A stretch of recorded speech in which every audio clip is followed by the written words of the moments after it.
What's up mga ka-mix vlog, mga ka-buktot. So ito, meron tayong bagong takir. So buksan natin to. Pero hindi pa. Ito, bumili ako ng 1 box na ang laman ay ito. Ito yung pinakabala niya. So dalawang uri ito doon sa store.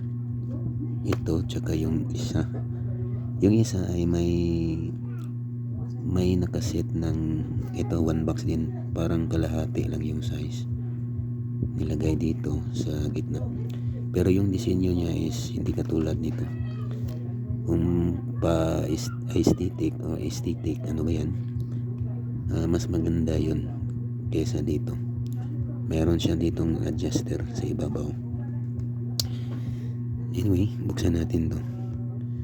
Tapos ng pagka-unbox, okay,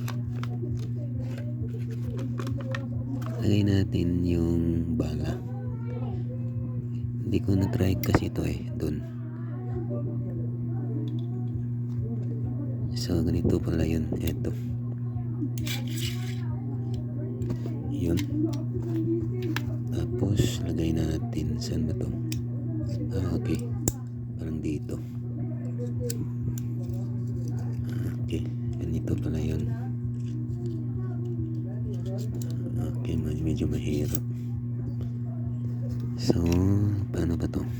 Parang ganito. Parang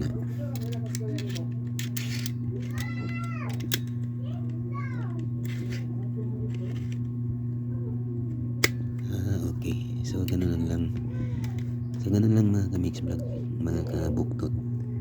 Ganun lang pala yung pag-repair ng bala nito. So binili ko to kasi may ipapalabas ako sa vlog rin. Antayin nyo yung paggawa ko ng seat cover ng Harley Davidson customized bike ko. So abangan nyo at wait for it. Face up.